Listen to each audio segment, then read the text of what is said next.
Pada awal mula dunia terbentuk, semua makhluk hidup mendambakan kehidupan abadi.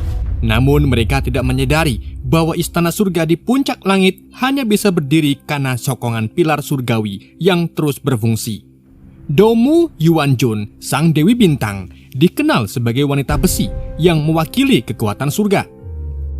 Memanfaatkan janji keabadian sebagai jebakan, ia membuat para makhluk di bumi menderita, bekerja bertapa dan berdoa siang dan malam demi memastikan istana surgawi tetap berjalan. Jalan menuju keabadian justru menjadi jalan menuju kematian. Tangisan getir terdengar dari dunia manusia, namun para dewa menutup telinga mereka. Sampai akhirnya manusia menemukan kebenaran dan demi menyelamatkan orang-orang yang mereka cintai, perang melawan para dewa dan kekuatan surga pun dimulai.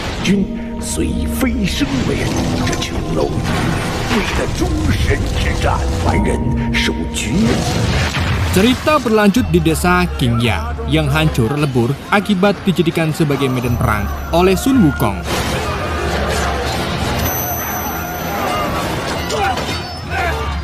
Dalam keputusasaan itu, Yuanjun, sang Dewi Bintang yang kejam, memanggil monster batu raksasa atas perintah Istana Langit untuk menghancurkan desa tersebut. Sun Wukong berusaha menyelamatkan semua warga. Sayangnya ia terluka parah. Anehnya, sosok Dewa Erlang justru terlihat menyelamatkan seorang anak kecil. Tapi tubuhnya tergeprek oleh monster tersebut dan ternyata semua itu hanyalah mimpi buruk yang terus menghantui Erlang. Ia terbangun karena dibangunkan oleh guru tetua, Zhenren.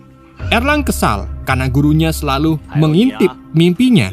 Tapi Zhenren menjelaskan bahwa ia hanya menjalankan titah dari ibu Erlang untuk mengawasinya.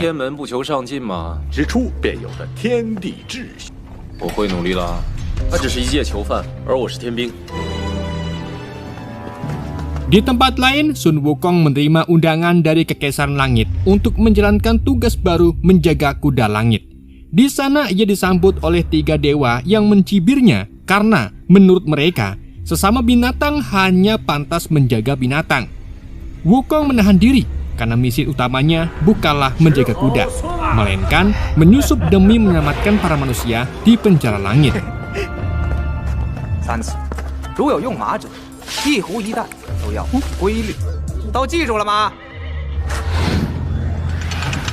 Ia akhirnya menyelinap dan mengalahkan para penjaga secara diam-diam, lalu memindahkan manusia satu persatu ke bumi melalui jalur portalnya. Sayangnya, pergerakan Sun Wukong diketahui oleh monster penjaga. Ia bangkit dan menyerang, tapi berhasil mengalahkannya.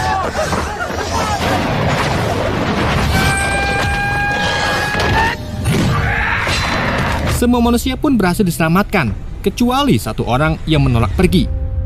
Karena Wukong sudah bersumpah menyelamatkan semuanya, Wukong pun memaksa orang itu untuk pulang. Terungkaplah, ternyata ia memiliki segel khusus di dadanya yang membuatnya enggan meninggalkan tempat itu. Tapi Wukong tetap memaksanya untuk ikut. Saat mereka hendak kabur, Dewa Erlang menghadangnya, dan pertarungan pun terjadi.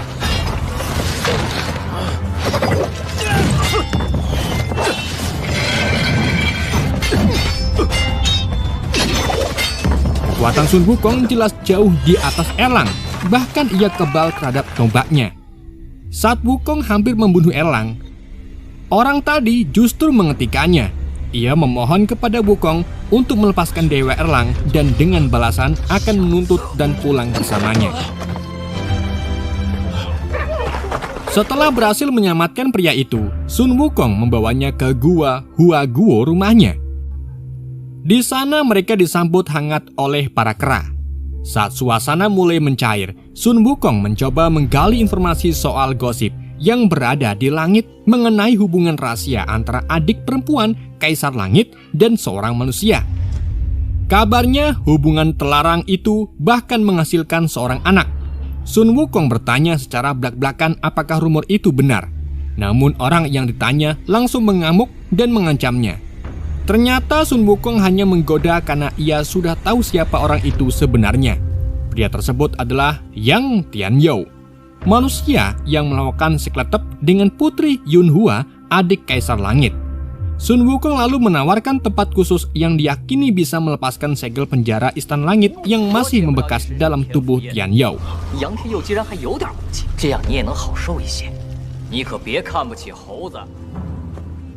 Sementara itu, di Istana Langit, Dewa Erlang sedang dimarahi habis-habisan oleh para petinggi langit karena gagal menghentikan Sun Wukong. Dewa sejati bahkan mengajukan diri untuk turun langsung ke bumi demi mengejar Wukong. Namun Dewi Bintang menolak permintaan tersebut. Secara mengejutkan, Dewi Bintang yang terkenal kejam justru meminta maaf karena tidak memfasilitasi Erlang dengan senjata yang memadai sebagai penjaga gerbang langit. Ia juga mengatakan kepada Erlang sebagai anak haram yang lahir dari hubungan terlarang, ia harus menebus kesalahannya menjemput sang ayah Tian Yao dan membawanya kembali ke penjara Istana Langit. Dan terungkaplah fakta sebenarnya bahwa Dewa Erlang adalah anak dari hubungan gelap Putri Yunhua dengan Tian Yao.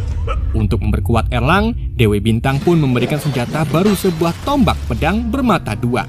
Dan akhirnya, kini Erlang pun siap membalaskan dendam dan menjalankan tugas tersebut.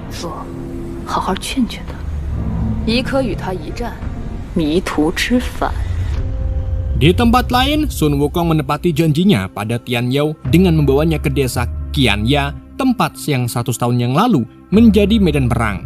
Wukong menceritakan, pada masa lalu desa itu sangatlah makmur dan dihuni warga taat bersemedi demi menggapai keabadian. Sayangnya semua pengabdian itu hanyalah tipu daya para dewa, hingga muncullah sosok Liu Li, wujud manusia baik dari Dewi Bintang. Namun dengan sifat yang berlawanan, yaitu penuh kasih dan peduli. Berkat Liu Li, warga tersadar dan berhenti memuja dewa secara buta. Namun tindakan ini membuat mereka dianggap membangkang.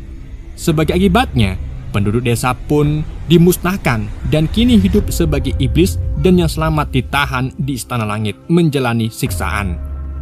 Harapan mereka untuk bebas hanyalah dengan membebaskan para tahanan dari penjara Kaisar Langit. Wukong pun bersumpah akan melakukannya demi membebaskan mereka dan menyatukan kembali dengan keluarganya agar bisa mati dengan tenang di akhirat. Liu Li juga lah satu-satunya yang bisa menghapus segel penjara langit dari tubuh Tian Yao.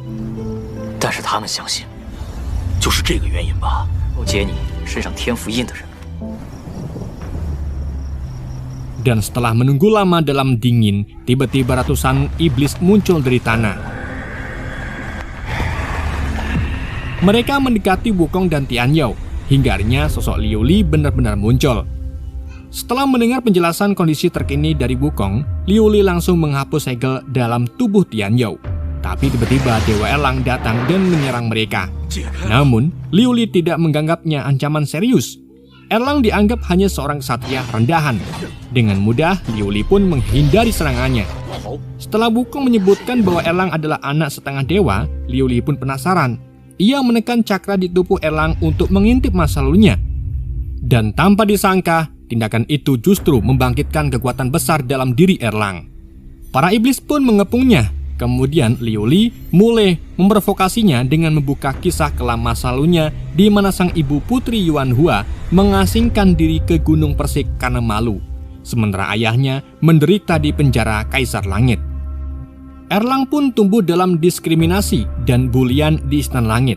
Amarah yang membuncah membuat kekuatan Erlang meledak. Sebuah mata ketiga muncul di dahinya dan seluruh cakranya meluap. Ajaibnya, kekuatan besar itu justru menyembuhkan para iblis dan mengembalikan mereka ke wujud manusia. Para tahanan yang sebelumnya dibebaskan Wukong pun kembali dan momen haru pun terjadi. Semua warga yang dahulu mati bisa bertemu keluarga mereka untuk terakhir kalinya. Setelah tenang dan terbebas dari kutukan, mereka perlahan pamit kembali ke alam baka. Erlang hanya bisa terdiam, terpukau. Ayahnya menghampiri dan berkata, "Jika ibumu di sini, ia pasti ikut bahagia melihat ini." Kini giliran Liu Li yang harus pergi ke akhirat. Sebelum lenyap, ia pun menitipkan pesan terakhir kepada Erlang agar ia tetap teguh menghadapi kenyataan.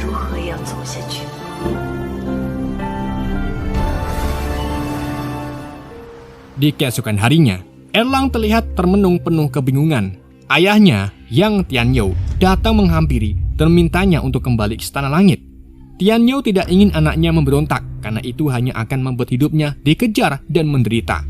Ia tak mau kesalahan yang dulu membuat ibunya sengsara kembali terulang. Namun secara mengejutkan, Erlang malah mengajak ayahnya kembali ke rumah masa kecilnya. Sebuah rumah pohon tempat kenangan mereka bersama sang ibu. Di sana Erlang menemukan mainan masa kecilnya, sebuah kincir angin. Lalu mereka berdua pun mulai bersama merapikan rumah itu kembali seperti dulu.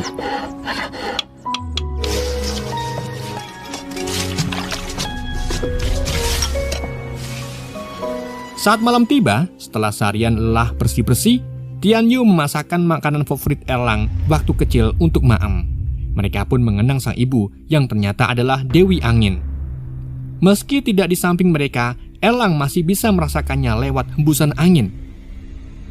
Di keesokan paginya, ketika Erlang sedang memperbaiki kursi goyang ayahnya, tiba-tiba muncullah tamu tak diundang, yaitu Neza.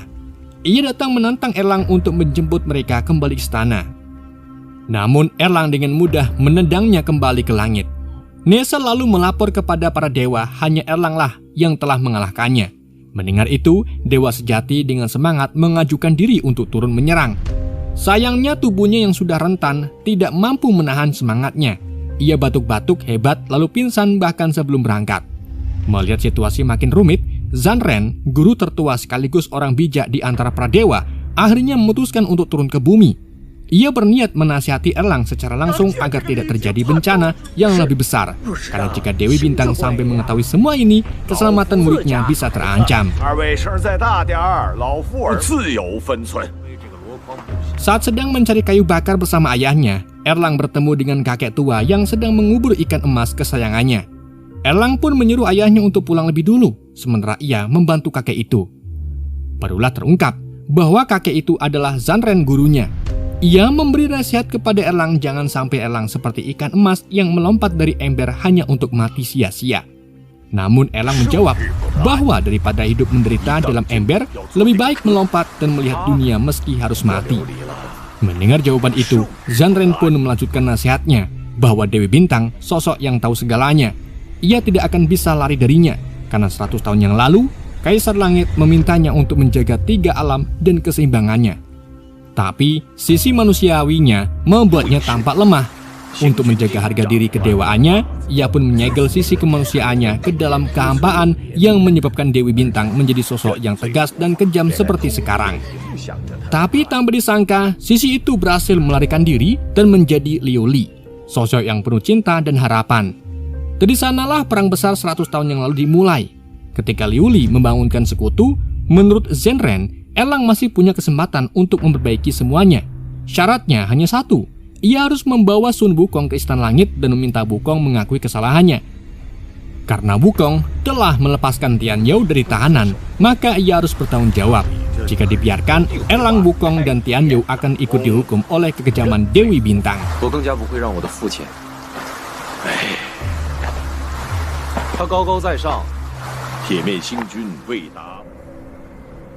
Mendengar nasihat itu, Erlang pun berangkat ke gua Hua Guo, tempat tinggal Wukong, dan memintanya menyerahkan diri.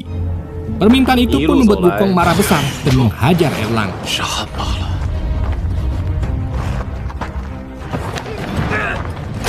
Tapi Erlang tidak melawan. Ia malah menasihati bahwa sehebat apapun Wukong, ia tak akan mampu melindungi kaumnya jika Dewi Bintang tetap berkuasa.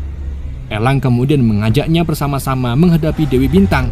Mendengar itu, Wukong pun akhirnya setuju untuk bekerjasama dan bertarung bersama Erlang. Setibanya di istana, keduanya diadili oleh Zanren. Dalam sidang itu, Erlang dibebaskan karena telah membawa Wukong.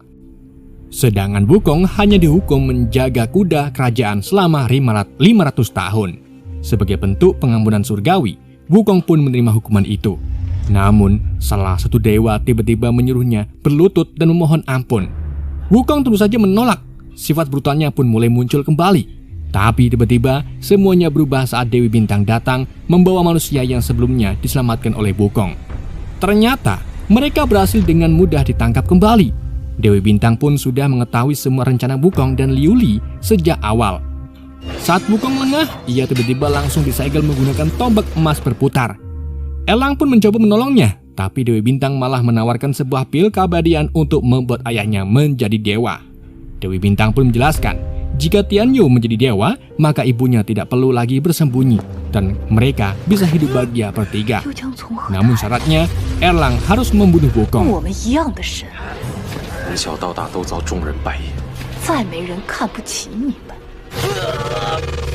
Awalnya, Erlang tampak menyetujui dan perlahan mendekati Wukong. Tapi tiba-tiba, ia justru mengarahkan tombaknya ke Dewi Bintang. Sayangnya, kekuatan Erlang belum cukup. Dewi Bintang dengan mudah menusuknya tepat di perut. Ia pun menyerahkan Erlang kepada Zenren dan akhirnya Erlang pun mati. Tubuhnya lenyap menjadi debu.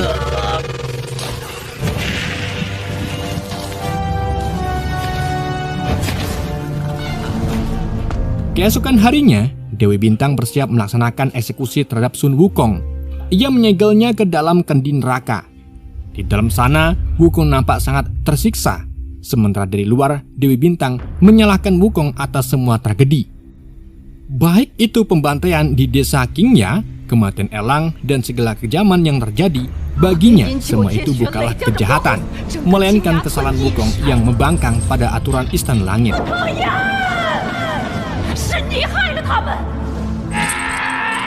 Untuk mengakhiri segalanya, Dewi Bintang pun memanggil 3 monster batu legendaris, yaitu Zeng Zhang, Qi Guo, dan Guang Mo. Ia berencana mengaktifkan petir 9 surga, kekuatan pamungkas yang bisa menghancurkan Wukong selamanya.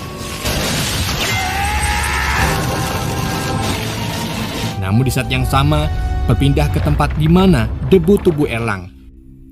Angin tiba-tiba bertiup pelan, membawa debu itu menari, dan dari sana muncullah kembali kincir angin mainan masa kecil Erlang. Secercah keajaiban pun terjadi. Ibunya, Sang Dewi Angin, membantu membangkitkannya. Erlang pun hidup kembali, kini dengan mata ketiga di dahinya yang menyala terang. Ia jadi jauh lebih kuat dari sebelumnya. Tanpa ragu, Erlang pun kembali ke langit dan menghadapi Dewi Bintang. Ia berhasil melawannya dengan kekuatan barunya. Melihat itu, semangat Wukong pun bangkit kembali. Ia menghancurkan kendi neraka dan lepas dari segel. Bersama Erlang, mereka bertarung berdampingan dalam duel epik melawan Dewi Bintang.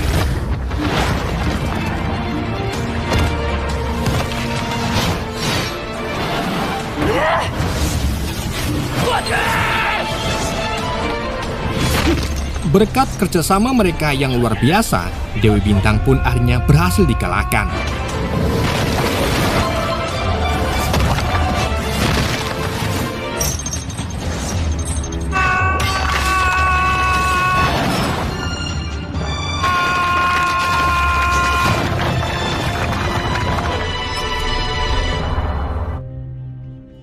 Namun, setelah kemenangan itu, Wukong masih diliputi amarah. Ia ingin membalas semua penderitaan dan menghancurkan istana surgawi. Tapi, Erlang berdiri menghadapnya.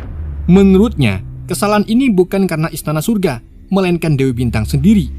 Jika Wukong menghancurkan istana, maka keseimbangan 3 alam bisa hancur. Sayangnya, Wukong tetap keras kepala. Ia memilih jalannya sendiri. Dan film ini kemudian ditutup dengan adegan yang familiar dari legenda-legenda klasik. Sun Wukong dihukum di bawah gunung 5 jari. Ia menunggu kedatangan Biksu Tong yang akan menyelamatkannya di masa depan.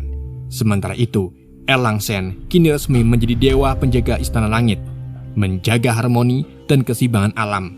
Dan dari sinilah kisah epik perjalanan ke barat dimulai. Oke guys, itulah alur cerita film Dewa Erlang dan Sun Wukong. Semoga kalian terhibur dengan alur cerita yang saya bawakan. Mohon maaf jika ada kesalahan dalam penyampaiannya ataupun penyebutan nama. Sekian dari Yende, sampai jumpa di video berikutnya.